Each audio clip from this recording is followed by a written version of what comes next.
Salut la famille, j'espère que vous allez bien. J'espère que votre semaine se passe bien. Les amis, semaine Champions League. Aujourd'hui, jour de match. Premier tour des quarts de finale de cette Champions League, les gars. Le Real va recevoir le Bayern au Bernabeu. Le Sporting va recevoir Arsenal. Les gars, je commence avec le match Real-Bayern. Dans la logique des choses, quand on considère la saison des deux clubs, le Bayern doit partir du Bernabeu avec une victoire.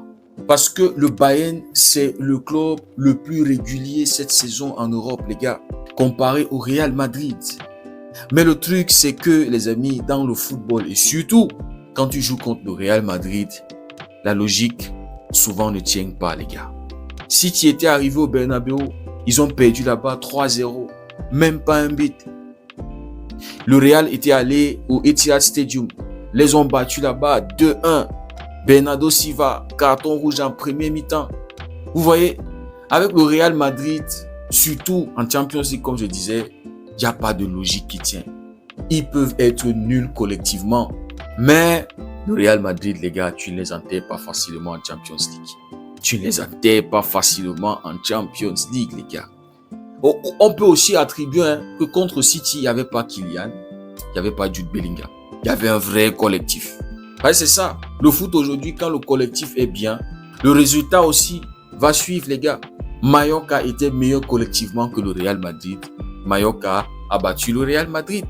Donc, ce soir-là, peut-être Kylian va handicaper ce Real Madrid, Kylian et Jude Bellingham. Arbeloa a dit, c'est un luxe, c'est un immense bonheur d'avoir Bellingham, Mbappé, tous ces superstars-là. On verra bien quel sera le 11 entrant. Mais les amis, moi, je veux me mettre du côté de la sorcellerie madeleine pour ne pas être déçu, les gars. Parce que je comptais sur City. City m'a déçu. Maintenant, le Bayern. Et on sait que dans l'histoire de ces deux-là, le Real a plus de victoires. Vous voyez? Donc, je vais aller avec un score de 2-1 en faveur du Real Madrid. Pour ne pas être déçu. On se rappelle 2024, non? Quand le Real avait pris la Champions. C'était passé par le Bayern, les gars. On se rappelle de ce doublé-là de Rosselló qui était entré en jeu, les gars. Donc, les gars, je vais aller avec une victoire du Real Madrid. Mais, si les choses sont normales, s'il n'y a pas de sorcellerie, s'il n'y a pas de voodoo du Real Madrid, non, ce soir, le Real doit se manger minimum 3 buts.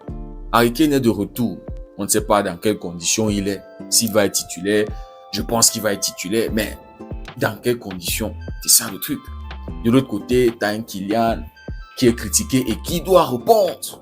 Vous voyez, Kylian, actuellement, c'est le feu sur lui partout, surtout en Espagne. Il y a des supporters madrilènes qui disent que Kylian n'a pas encore compris ce qu'est le Real. Son coach l'a défendu hier en conférence de presse. Kylian a bossé dur pour être là où il est aujourd'hui, donc il le comprend. Vinicius aussi l'a défendu. Kylian rend le collectif meilleur. Kylian nous apporte beaucoup en termes de buts. Il a précisé les buts. Kimmich aussi hier en conférence de presse a dit que Kylian apporte beaucoup à une équipe. Il a précisé que Kylian marque beaucoup de buts. Vous voyez un peu. Donc les gars, ça sera un match super intéressant. C'est un match où, voilà, moi je ne sais vraiment pas où me positionner. Le Real est très imprévisible. Le Bayern peut décevoir. C'est ça le truc, les gars. En tout cas, les amis, j'espère juste qu'ils vont nous donner un match spectaculaire. Que le Bayern ne va pas venir donner les fesses au Real Madrid, comme City l'avait fait. J'espère au moins qu'on aura les buts de chaque côté. Mais bon, comme je vous ai dit, je m'attends à une victoire du Real 2-1 et que le Bayern termine le job là-bas, à l'Allianz Arena. En tout cas, ce soir, on aura la réponse. Et puis de l'autre côté, le Sporting va recevoir Arsenal. Actuellement, Arsenal, ils sont en train de choke, les gars. Arsenal est déjà éliminé de 2 compétitions. Les 2 les plus faciles, IFL, FA Cup. C'est-à-dire, normalement, Arsenal, avec la forme qu'il nous avait montrée en début de saison, ça devait nous remporter une IFL et ça devait aller encore en finale de FA Cup, le remporter.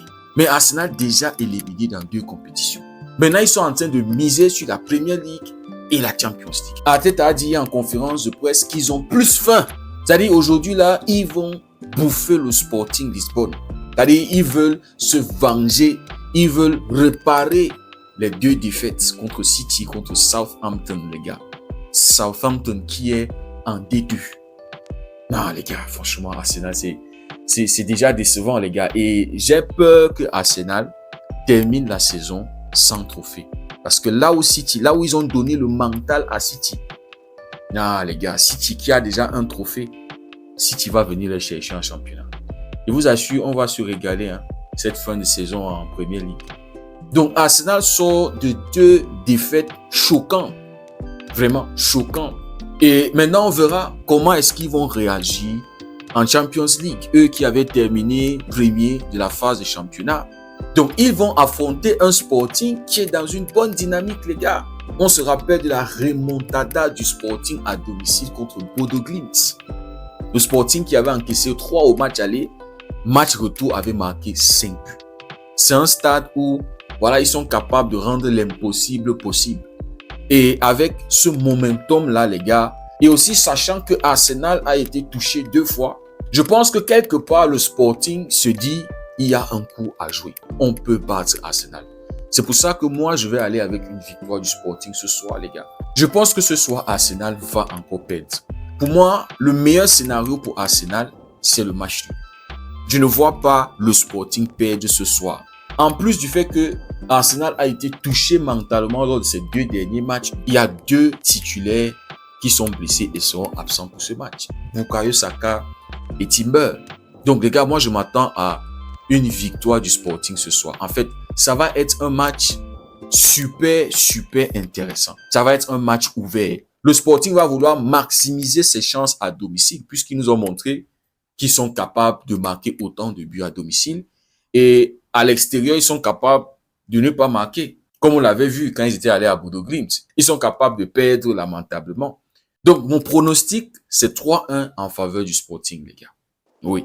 Maintenant, Lamine Yamal, on le sait, on l'avait vu, les gars, à la fin du match au Metropolitano, il était sorti en colère.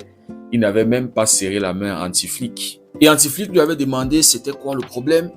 Et il avait fait un geste en arrière, en direction de celui qui l'avait mis en colère. Donc, hier, un journaliste nous informe que c'est l'entraîneur des gardiens au Barça qui avait mis Lamine Yamal en colère.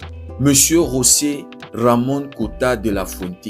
Le tonton a passé tout le temps, c'est-à-dire lors de ce match-là, à crier sur Yamal. Un match qui était super tendu. Un match avec tellement de pression. Ce tonton-là s'est rassuré de mettre encore plus de pression sur Yamal. C'est-à-dire, il n'est même pas l'adjoint d'Antiflick. C'est-à-dire, la première question que je me suis posée, c'est Antiflick était où pour ne pas voir ça? Parce que dans un match comme ça, tu es à l'extérieur, tu as la pression, le Real vient de perdre, tu dois gagner pour passer à 7 points. Tu avais été mené par Atlético, tu es revenu, tu es en train de chercher le 2e but. C'est-à-dire un match rempli de tension et de pression.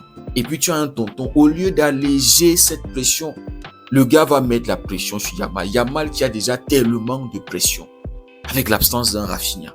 Donc Antiflick était où? Pour ne pas voir que le tonton là était en train de crier sur Yamal, mettre plus de pression sur Lamine Yamal.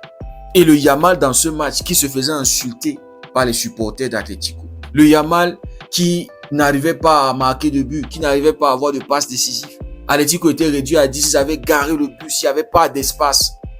Non les gars. Donc imaginez un peu ce que Yamal a subi dans ce match. Moi je comprends le petit. Le tonton là n'avait aucune raison de faire ça. Le match était déjà tellement tendu pour qu'un membre du staff mette la pression encore sur le joueur. Parce que Yamal avait choisi de tirer alors que Yamal devait faire une passe qui aurait probablement mené à un but. Et puis quoi? Est-ce que tu vas blâmer le petit de tenter? Ils sont en train de faire face à un bloc bas où il n'y a pas des espaces. Parce que c'est facile de crier comme ça sur le petit. Parce que toi, tu es d'un point de vue reculé. Et tu vois plus le jeu que eux qui sont là, sur place. Eux qui sont sur le terrain. On voit plus le jeu qu'eux. Non les gars, franchement, ce tonton-là devait s'excuser auprès du petit. Yamal est très jeune. Il a tellement de responsabilités. L'équipe compte énormément sur lui. S'il n'est pas à 100%, ça se ressent dans les résultats de l'équipe. Donc c'est au staff de mettre Yamal dans des bonnes conditions, dans les meilleures conditions pour qu'il puisse bien performer, pour qu'on puisse avoir un meilleur rendement. Mais être celui qui ajoute la pression, sur la pression déjà du match. Non, c'est inadmissible, les gars. Moi, je comprends Lamine Yamal. Donc, heureusement qu'on a eu cette version, les amis, des faits. Parce que les médias voulaient nous faire croire que non, c'est Yamal qui était en colère contre Antiflick, voulant déjà créer une polémique. Bref, les gars, on espère que Yamal va se servir de toute cette frustration. Les supporters d'Atlético qui lui ont demandé de rentrer au Maroc, qui lui ont dit qu'il est moche. Et en plus de ça, ne pas marquer, ne pas avoir de passe décisive. C'est des trucs comme ça, les amis, qui bâtissent le mental. Donc, j'espère que Yamal va se servir de cette frustration comme énergie. J'espère que ça va le recharger pour le match de demain et qu'il va déverser cette frustration-là sur Atlético. Je m'attends à un Yamal demain qui va nous sortir une masterclass. J'espère même que c'est lui qui nous qualifie pour les demi-finales, les gars. Éliminer Atlético de cette compétition, les gars. Et je souhaite même que la Sociedad puisse choquer encore Atlético en finale de Copa del Rey. Qu'il fasse une saison blanche pour avoir insulté Lamine Yamal. Bref, les gars, j'espère que demain, Yamal va nous sortir une grosse performance. Dites-moi ce que vous en pensez en commentaire. Si le contenu vous a plu, likez, partagez pour ceux qui découvrent cette communauté. N'hésitez surtout pas à nous rejoindre. Merci beaucoup d'avoir suivi la vidéo. On se dit à très bientôt. Passez une belle journée. Que Dieu vous bénisse.